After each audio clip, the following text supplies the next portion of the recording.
அவர்கள் மீண்டும் எருசலேமுக்கு வந்தார்கள். இயேசு கோவிலில் நடந்து கொண்டிருந்த போது தலைமை குருக்கள், மறைநூல் அறிஞர்கள், மூப்பர்கள் ஆகியோர் அவரிடம் வந்து, எந்த அதிகாரத்தால் நீர் இவற்றை செய்கிறீர்? இவற்றை செய்ய உமக்கு அதிகாரம் கொடுத்தவர் யார் என்று கேட்டனர். இயேசு அவர்களுக்கு மறுமொழியாக, நானும் உங்களிடம் ஒரு கேள்வி கேட்கிறேன், நீங்கள் மறுமொழி கூறுங்கள். அப்போது எந்த அதிகாரத்தால் இவற்றை செய்கிறேன் என நான் உங்களுக்கு சொல்வேன்.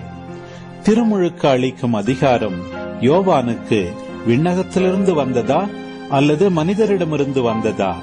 எனக்கு பதில் சொல்லுங்கள் என்றார்.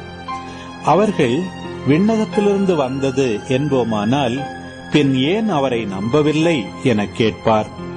எனவே மனிதரிடமிருந்து வந்தது என்போமா என்று தங்களிடையே பேசிக் கொண்டிருந்தார்கள்.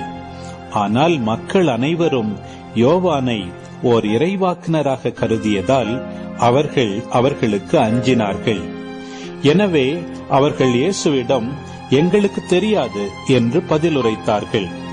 இயேசுவும் அவர்களிடம், எந்த அதிகாரத்தால் இவற்றை செய்கிறேன் என்று நானும் உங்களுக்கு கூற மாட்டேன் என்றார்.